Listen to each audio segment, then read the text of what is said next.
And tell me about your two flags. So this is a flag of the third temple, which we want to build hopefully here on the Temple Mount. Many people are holding the same flag. The Third Temple movement wants to demolish Al-Aqsa, the third holiest place for Muslims, and build a Jewish temple on the site.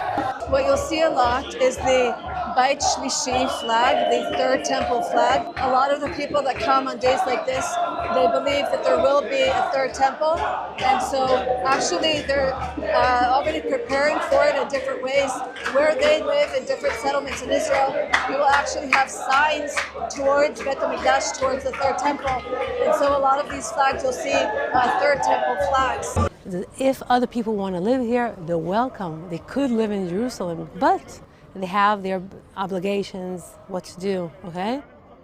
First of all, recognize that things are going to change in the Temple Mount. We're going to have the third temple, okay? Things are going to change. On Jerusalem days, Prime Minister Benjamin Netanyahu rejected the idea of a Palestinian state, declaring that Jerusalem will remain forever under Israeli control. He proclaimed the Temple Mount is in our hand, a statement that immediately sparked assumption about the Third Temple.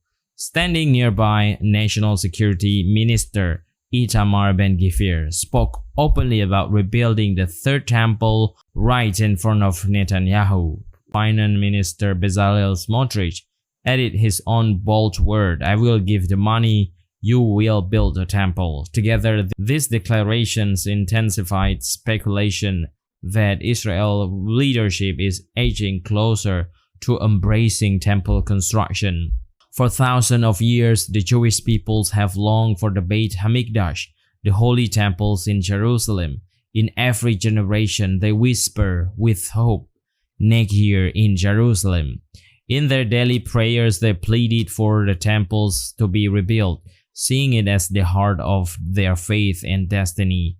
This longing has never faded, and today is when leaders declare the Temple Mount is in our hand.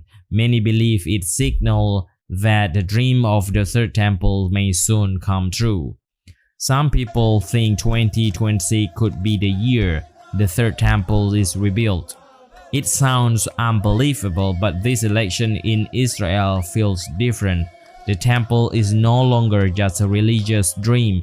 It has turned into a political issue that split the country. Leaders like Netanyahu, Smotrich, and Ben-Gvir are speaking to religious nationalist voters, saying that Jewish control of the Temple Mount is not only about faith, but also about Israel's future and destiny.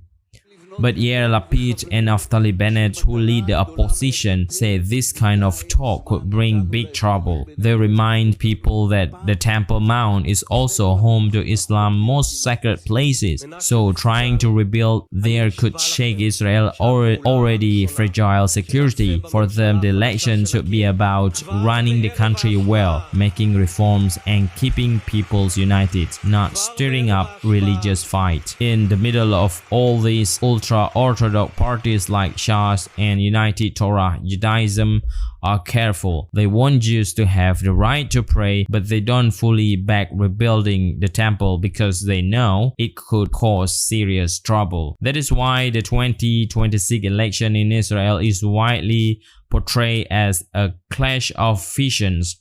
On one side, leaders and activists invoke prophecy and sovereignty, framing the Temple Mount as the ultimate symbols of Jewish destiny. On the other side, opponents warn of danger. They say talk of the temple could bring conflict, unrest, and trouble with the world. Instead, they call for calm leadership and practical decision. Even though the Third Temple is not written in any party plan, it still hangs over the elections like a shadow. It shaped the way leaders speak, the alliances they form, and the way voters feel about the future of Israel. Listen what Moshe Feiglin has to say about the Third Temple. Feiglin is an Israeli politician who once served in the Knesset, and he speaks with conviction that the temple is not just a dream, but a final goal. For him, it represents the heart of Jewish destiny, the place where faith, history, and national identity come together. The temple is the final goal. This is the dream of all Jewish generations in diaspora. That's what kept our identity, and we are in the process of making it happen. Moshe Feiglin believed that all Jewish generations have dreamed of this moment, and that rebuilding the temple would show true sovereignty over Jerusalem. Can you imagine if temple supporters win? The election would be remembered as the moment Israel began to seriously pave the way for the third temple. Even if construction does not begin immediately, the rhetoric, policies, and symbolic acts would mark a decisive turn toward that vision. What do you think? Will you see the rebuilding of the third Holy Temples very soon? Leave in the comment.